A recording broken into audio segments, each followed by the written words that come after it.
Good morning, Isaiah Fest. How are we? Doing well? Excellent. So who's ready to get nerdy with some numbers this morning? I can't hear you. Come on, nerdy with numbers. What's better than that? Fantastic. I'm Ryan Trim, COO at IZEA, and joining me this morning is Jenna O'Brien from The Right Brain. We are super stoked to give you an exclusive look, a sneak peek at the 2017 State of the Creator Economy. This body of knowledge is the largest and most comprehensive independent study of its kind, investigating the world of influencer and content marketing through the eyes of marketers, creators, and consumers. As the team approached the scope for this year's research plan, there were a number of things that we were mindful of. First, there is just rapid evolution going on in the social space. From new platforms to evolving content types, increased automation, we wanted a better understanding of the space and the context of the world surrounding it. We also were keenly aware that there are just expanding marketing approaches going on. Every single day there's something new popping up. So reliable, forward-focused market metrics were extremely important as we wanted to understand the world around us. At IZEA, we've always felt strongly that part of our responsibility of being a pioneer is to use independent research to help shape the future of the industry that we serve for all of its constituents. 7 years ago, we released the first ever State of Sponsored Social study. And like the category itself, what we seek to learn and share has dramatically evolved in that time. So what did we do to enhance the study for this year? First, we wanted to do a deep dive on both influencer and content marketing.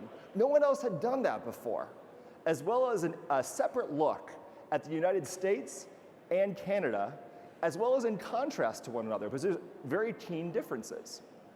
Importantly, we also chose to shift the time of the year that the study was fielded to increase our incidence and sample size, away from summertime when all of you are on vacation and back into the fall when we're back in school and back to work. To execute on this vision, we tasked The Right Brain to lead this remarkable project in conjunction with their research partners at Halverson Group, Lightspeed GMI, and Research Now. This morning, here at IZEA Fest 2017, we're going to walk you through the key findings from this year's State of the Creator Economy, from marketers to creators and consumers, both here in the US and to the north in Canada. And for those of you who slept through stats class, were out too late last night having a great time, I promise you, we're going to make this fun and easy to understand. Sound good? All right, let's get started and take a look at some of the high-level findings. I think it's safe to say that no industry wants to be the next flash in the pan, an overnight sensation that has absolutely no staying power.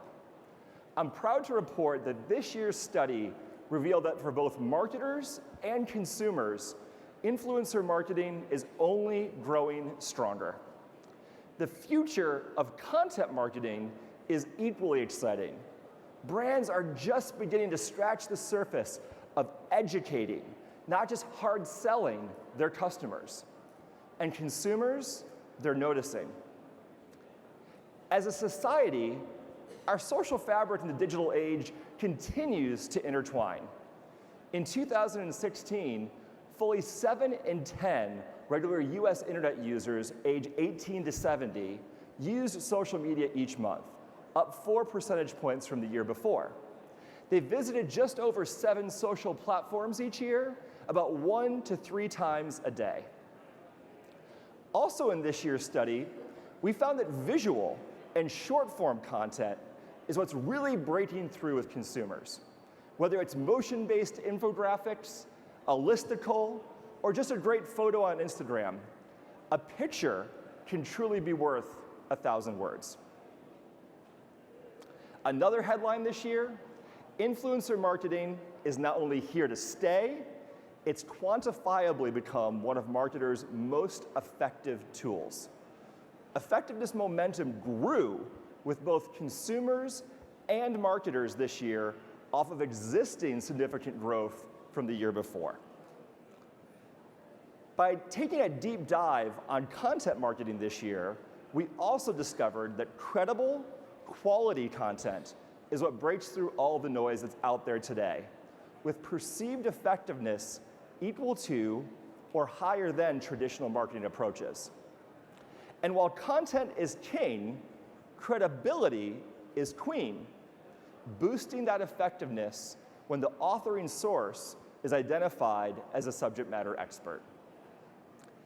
To that extent, in a social web filled with junk, or what others may call fake news, what stands out to consumers is simple.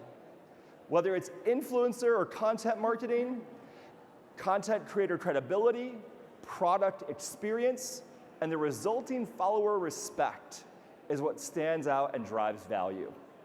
For marketers, quality is the name of the game, along with brand fit and demonstrable success. But brand fit, it's a two-way street. This year, creators stated that they are becoming more selective on where they choose to invest their time. And that makes sense, right? We're all time-starved as a society. So from the platforms creators utilize to the projects they choose to take on with brands, creators are placing a critical lens on being a partner, not just a paid shill. So, are we ready to dive in and get geeky? All right. Before we do so, one quick note. Our awesome marketing team will be posting this presentation, as well as an easy reference infographic produced by IZEA's custom content team on the resources page of IZEA.com. So feel free to take notes, we've already done it for you. In the meantime, we encourage you to tweet your favorite stats with the hashtag IZEAFest. Last but not least, I'm very pleased to welcome back Jenna O'Brien from The Right Brain. In addition, yes, absolutely. Jenna was named a media maven by Ad Age and has led research and insight at some of the world's leading agencies, serving the world's most valuable brands. She is a trusted partner of IZEA, and we're thrilled to have the opportunity to have her with us this morning. Please give a warm IZEAFest welcome for Jenna O'Brien. Welcome. Brian. Thank you. Good morning, everybody. I threatened to sing It's Research on a Friday morning to Ryan yesterday. Who doesn't want that? I mean, come on.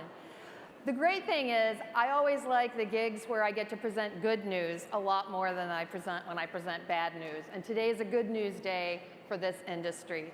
So let's get into it. First, we just want to tell you what we did really briefly. In our marketer and creator study for 2016, we again went to US marketers on Research Now's B2B online panel, and we talked to 602 of them this year. And we talked to 250 creators from IZEA's own in-house influencer and content creator panel. In Canada, we talked to 145 influencer and content marketers, also from the same Research Now B2B panel, so we could compare reliably the country findings to each other. So let's start with the marketer learning. Ryan will then take you through the creator learning, and I'll come back and talk about the end consumer and what we learned from them. First of all, the marketers we talked to this year, as if last year, had a lot of experience across the entire marketing mix. As you'll see, most dominantly, they were dealing with digital type marketing efforts, but they did have good experience across the traditional advertising and media mix. They're also becoming increasingly familiar with influencer marketing. Among the influencer marketers who we've surveyed for 3 years running, it's moved up from 6.4 on a 10-point scale to 6.6, and now 7.3 level of familiarity with influencer marketing. And among our content marketers, it's close to that at 7.1. And you're going to see that those two groups are very comparable because half of them were both. They did both influencer marketing and content marketing. So there's not that much difference between the two samples. Marketers are even more familiar with content marketing. with influencer marketers being familiar at a 7.8 out of 10 scale, and content marketers being familiar at an 8 out of 10. They're not just familiar, they're using the techniques. 54% of our influencer marketers had done a program in the past year, and fully 7% of the content marketers had done a content marketing program in the past year. So they're using it, and they're allocating budgets too. Another piece of good news. Over 2/3, 69% of US marketers in companies that do influencer marketing dedicate a standalone budget for that type of effort for their brand. Though we measured it slightly different this year because of our expanded sample, that's up from 52% just 1 year ago. Organization-wide, if you look across all the brands a company handles, 1/3 of the marketers had budgets over $500,000 dedicated to influencer marketing this year, up from 25% just 1 year ago. Content marketing brand budget news is also good. Over half of US marketers, 58%, have a dedicated content marketing budget for their brand, and organization-wide, 29% have budgets over $500,000. So it's more familiar, it's being more used, and it's being budgeted formally in their annual brand budgets. When it comes to this kind of marketing, that familiarity and that investment is also breeding marketer embrace, and our effectiveness metrics prove that. And if you were here last year or if you've looked at our studies before, you know we have two key kinds of effectiveness metrics for the entire range of marketing in the mix. One of them is a peer grading scale. On a 1 to 10 scale, how effective do you think this kind of marketing is? The other is a momentum number, which is versus 1 year ago, do you feel it's getting more effective, just as effective, or less effective than it was then? And both of those metrics say good things about both influencer and content marketing among the marketers of America. Let's start with the grade report. Content and influencer marketing achieved chart-topping effectiveness ratings this year among those who are familiar with these techniques, at a 7.7-ish out of 10 and a 7.6 out of 10 for influencer marketing. As you can see, those are all above traditional marketing. And what's really interesting is if you look at traditional advertising in radio, in magazine, in newspapers, they're down there at the bottom. Not only are they down there at the bottom, but the trend isn't very pretty for them either. If you look across our last 3 studies, this year included, you'll see that traditional advertising is flatlining or actually getting less effective. In contrast, content marketing, which we've only measured for the last 2 years, is still high at about 7.7, and influencer marketing is getting steadily more effective in the minds of marketing. Great news. It's not just the grade report, it's also the momentum. And if you recall, this measure has always been positive for these kinds of marketing approaches, but it's super positive this year, at the top of the list, at a plus 57 net and a plus 53 net positive momentum of being more effective than I thought it was a year ago among marketers. And look at those purple numbers. All those negative numbers are associated with the effectiveness of traditional advertising in the media mix. They're less effective on a net basis than they were a year ago.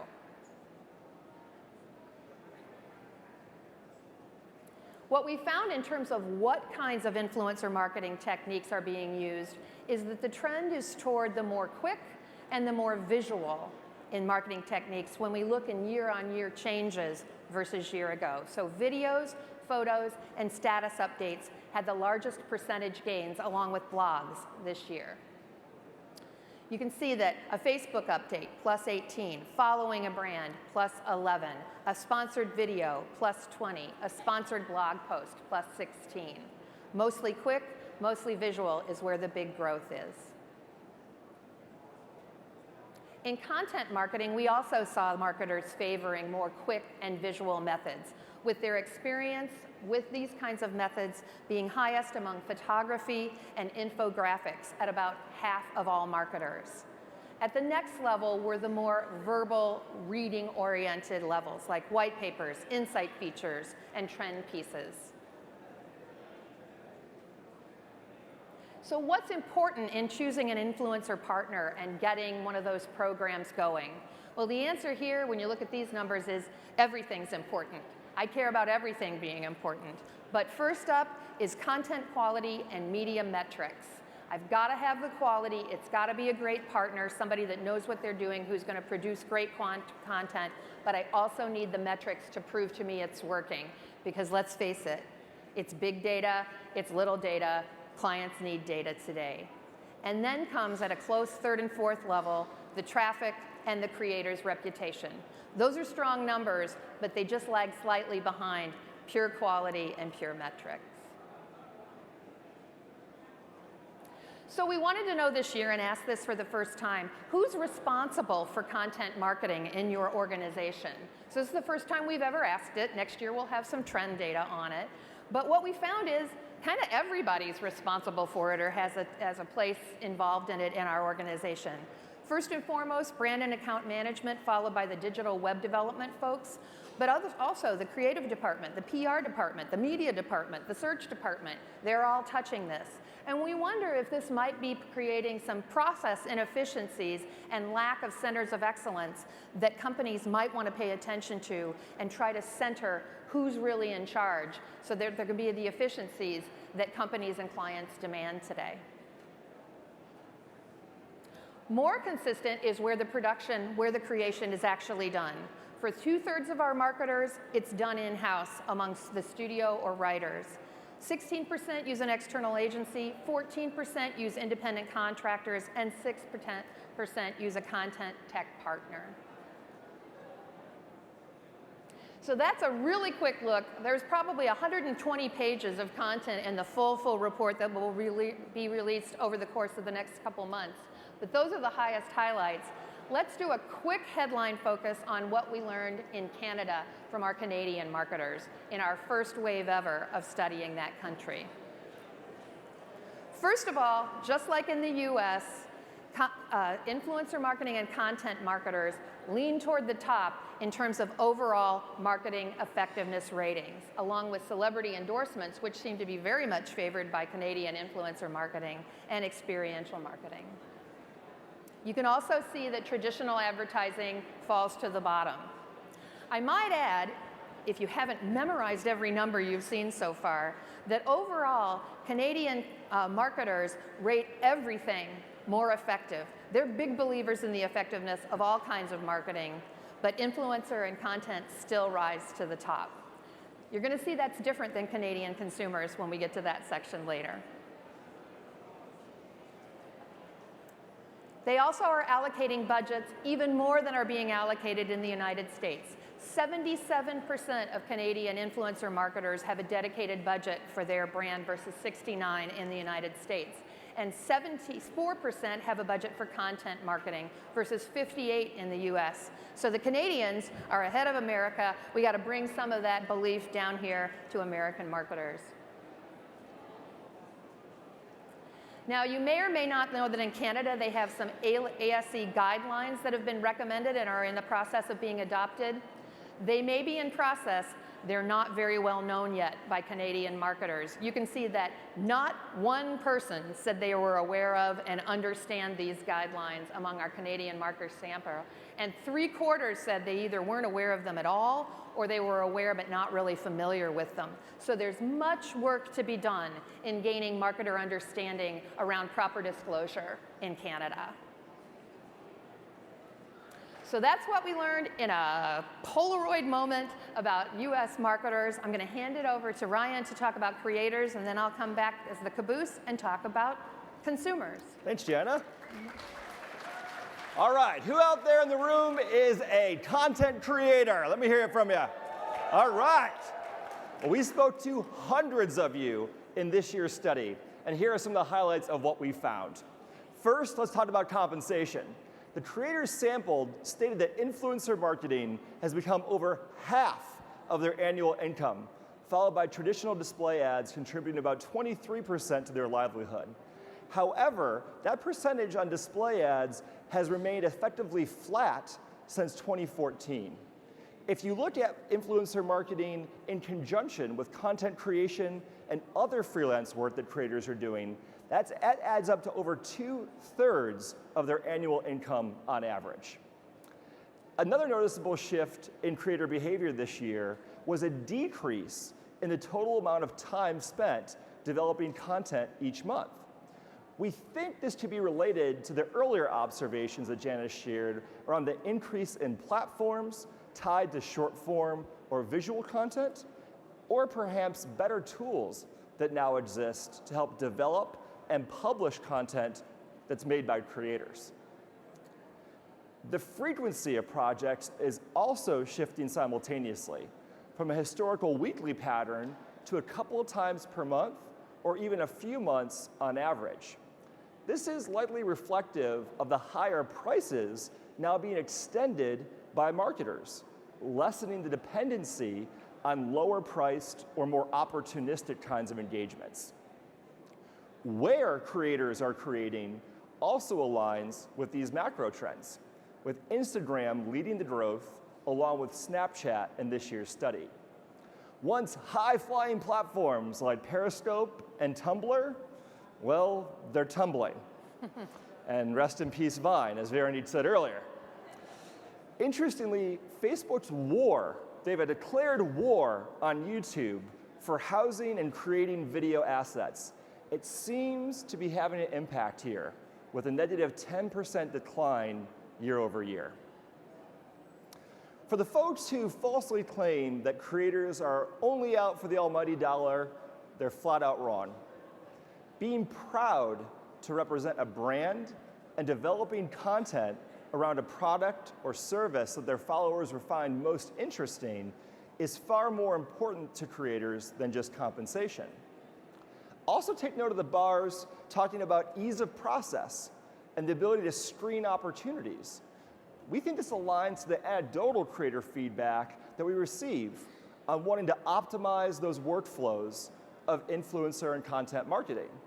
Let's face it, creators are getting bombarded with manual outreach forms, emails, phone calls, direct messages. It's highly inefficient for everyone involved. All right, let's shift gears and talk about transparency and disclosure for a minute. The influencer marketing industry as we know it today is well over a decade old. Yet there are still many people that are completely unaware of the FTC's guidelines. And they're very simple in concept. Compensation in the eyes of the FTC takes a number of forms. Cash and of course free product or service, but also other sort of soft compensation forms, experiences, discounts or coupons. And if it's compensated, it's therefore sponsored. And if it's sponsored, it must be disclosed. Andrew from the law firm Olshan will be discussing the latest on the regulatory environment tomorrow afternoon right here at IZEA Fest. But here's the good news.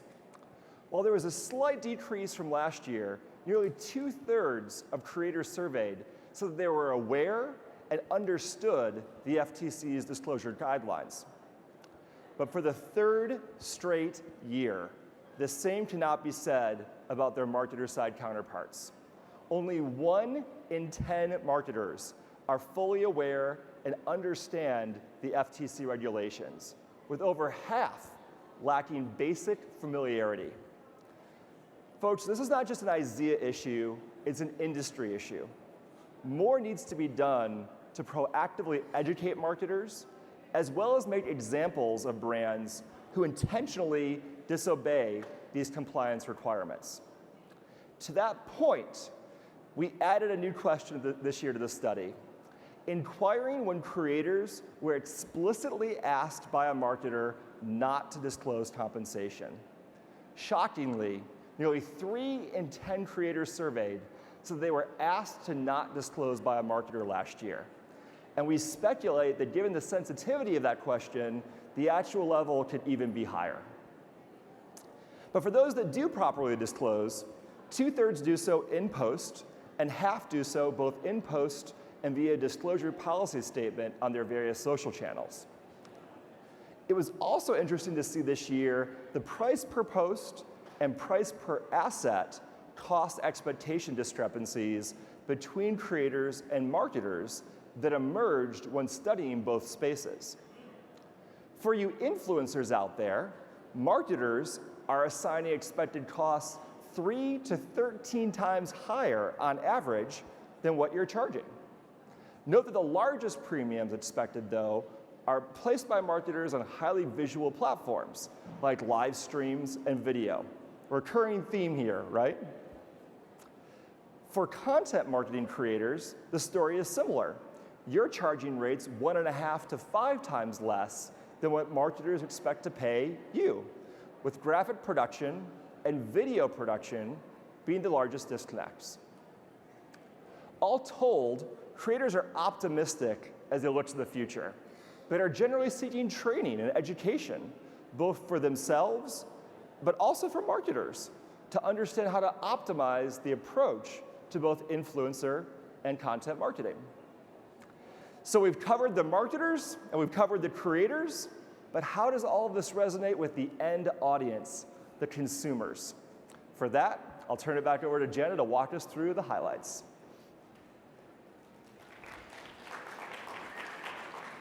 I love you marketers and I love you creators, but you're also consumers, but you might not be normal consumers. I'm here to talk to you about the normal, average American social media consumer and what we learned about them and how they feel about this space in 2016-17. So we'll start with US, then we'll go to Canada, but first let's talk about how many folks we talked to.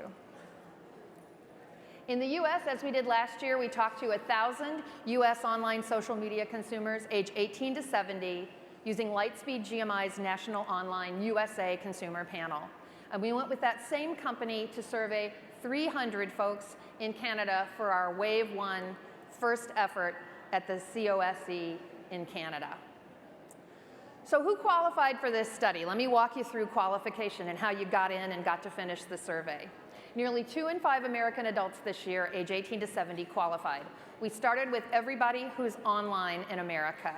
And then we required that they spend at least 15 hours per month outside of email online, and that took it down to 74%, which is up a few points from last year. So Americans are spending more on time online per month. And then they had to have used at least one social media platform in the past month, which took it down a few points to 71%. Again, that's up 4 points from 2015. And finally, we required, since the study is about influencer and content marketing, that they had seen at least one influencer marketing message in the past year. And that took it down to our sample base of 38% of all online Americans age 18 to 70. And that's what this is based on, the whole study. In Canada, it was somewhat similar. 34% qualified for our study. But what's kind of interesting is the 15 hours plus number, 81%, is a little higher than in the US, as is the past social media users at 77%. And we wonder if just the worse weather in Canada makes people hunker down, stay inside, and just spend a little more time online versus their Americans who have weather like we have here in Orlando today. So those are our sample bases. Let's look at what we learned from the US consumer in 2016-17. First of all, this is what I call my skyline chart. What you're seeing here is the top bar is annual usage, the next one is monthly usage, the next one is weekly usage, and the next one is daily usage of 11 social media platforms. And what you can see is with all this usage, social media is clearly America's 2016 social currency, with US online users averaging 7.1 social media platforms used each year. It kind of splits into 4 tiers like it did last year, with YouTube and Facebook being almost ubiquitous. There's only a couple people that don't use those platforms in a yearly time. At the second tier, at about 3/4 of Americans, are blogs, Pinterest, Instagram, and Twitter. At a third level of about 1/2 to 2/3 of Americans is LinkedIn, Snapchat, Tumblr, and God rest in peace, Vine. And finally, bringing up the rear is Periscope at just under 1/2 of consumers using it in an average year. And what you notice is Instagram and Snapchat don't have as big of a drop-off slope between annual and daily usage as some of the others other than Facebook. And the reason for that is it seems that once people start to use it, they start to use it often. Again, in keeping with our quick and visual content that seems to be the popular trend today. So once they're there, how often are they there? Well, monthly visitation shows there's Facebook, and then there's everybody else. Facebook leads the pack at 101 average visits per month, up 11% versus just 1 year ago. At the next tier is Instagram, YouTube, Snapchat, and Twitter. And then everybody else falls behind. But again, you see the highest indices year on year being for those more visual and more quick kinds of platforms. We like to ask people, are you following famous people or just regular people across your social media activities? And it's not a huge difference, but there's a little bit of a scooch toward famous people this year with a 1 to 2 percentage point increase across almost all of the platforms other than Facebook in following famous people. And they split into kind of 3 tiers. Twitter, YouTube, Periscope, and Vine all are very famous people skewed. Kind of balanced are Tumblr, Instagram, blogs, and Snapchat, with Snapchat being the most evenly balanced of all the platforms. And kind of regular people skewed are LinkedIn, Facebook, and Pinterest. So they're seeing and they're following more influential people. They're probably digesting a lot more content. Our numbers showed that they're seeing a lot more influencer or sponsored social type messages this year. So does that mean that people are saying enough already? I don't like it. It's not very effective? No, quite the opposite. What we found is more messages actually means more impact.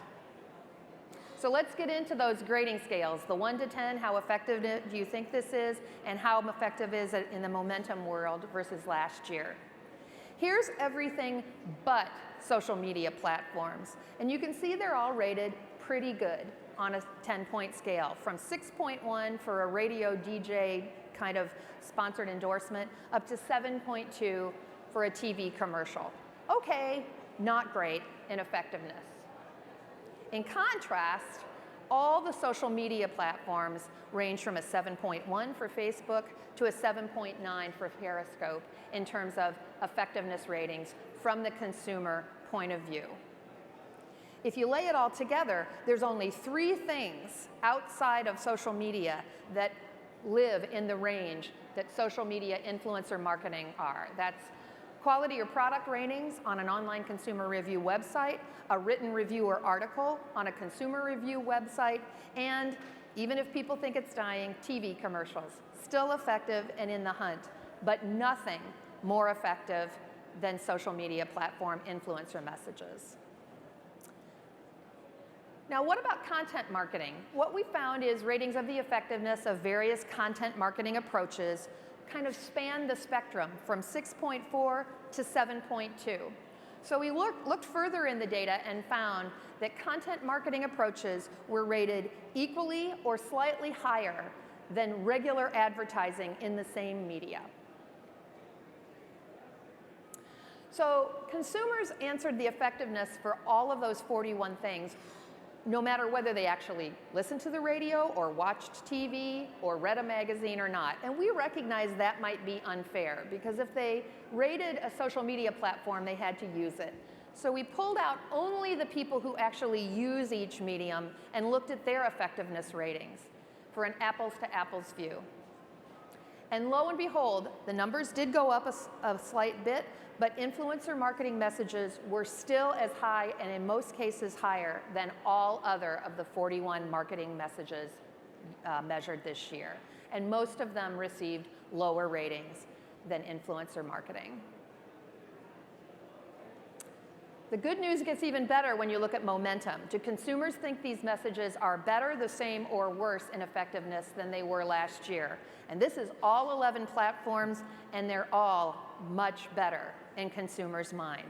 These are pretty astounding numbers. A net 32 to 47% positive momentum in terms of the percent of people thinking that they're better than they were last year. Again, great news. We also quantified for the first time this year content marketing opportunities by measuring how many articles or pieces people engaged in across the 20 subjects that dominate today's media streams. What we found is the average US consumer reads 207 articles and visits 398 websites monthly across those 20 subjects, representing 20 daily content marketing opportunities for this industry. The implication is frequent consumer subject matter engagement spells a great content marketing opportunity. Just like we did with marketers, we wanted to ask consumers, what makes a message more effective from influencers? And we gave them a full range of attributes and had them rate them on a 1 to 10 scale. And here are the percent that gave 8, 9, or 10 on that scale in terms of it being importance. And as Ryan said in the overview, content creator credibility, expertise, and respect, plus firsthand experience with the product or product category on the part of the consumer are the top effectiveness drivers. They really help a message be more effective. And see how much more important that is than down at the bottom, the number of followers a creator might have or how popular the creator might be. It's really that personal relationship, just frankly, in any part of the relationship between consumers and brands. They want that feeling of a one-on-one relationship no matter what anybody else thinks. And that's what's important in driving an effective message. We asked a similar question for the first time on content creation for content marketing, because there's the whole issue of should you identify the creator or not? Does that matter? And the answer is it does matter, and the more expert or the more known the creator is, the more the positive impact is on the net momentum. So that's an overview of what we learned from consumers in the United States. Let's look at what we learned in Canada. Just a few of the key highlights for the most comparable measures. First of all, our Skyline chart, Canadian social media platform usage equals the United States for the top 3 players, but then it kind of lags across the other 8 players. And this is annual usage. When you go to monthly, weekly, and daily, those differences between the US and Canada get a little bit wider. US uses social media a lot more so far than the Canadians. In terms of frequency, just like in the US, Facebook is king, but then Instagram, YouTube, Snapchat, and Twitter comprise the second level in terms of how often these consumers in Canada go online. Just like in the US, influencer marketing received right at the top effectiveness ratings, along with a few other message types, and year on year it has top ranking effectiveness momentum versus year ago. Here's everything but social media. And what's interesting here is the marketers in Canada believe in everything more. All types of marketing is more effective than in the US. But Canadian consumers are more skeptical than their US counterparts. They gave all these techniques about a half a point to a full point lower ratings and effectiveness. So advertising in Canada, they're a little more skeptical up there. But the rank order is about the same. And if you flip over to social media platforms, those numbers, as you can see, are much higher. They range from 6.2 to 7.4. And if you put it together, you see that there's only a few items in our list of 41 that do as well as influencer marketing in Canada, and none of them do better than the top-ranking social media platforms. In terms of content marketing, same thing. It spanned the whole range from 5.5 to 6.2, but again, everything in content marketing was equal to or slightly better than traditional advertising in the same media. So we get that same implication in Canada that we did in the US. We quantified how many websites Canadian consumers visit or how many articles or content pieces they read per month across 20 subjects.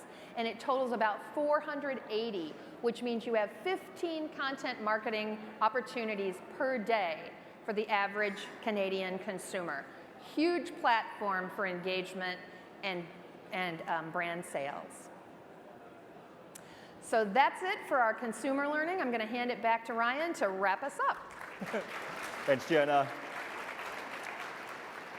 Folks, today's presentation, like Jenna said, is just scraping the surface of the entire body of knowledge she and her team have assembled for us over this last year. We take research at IZEA very, very seriously.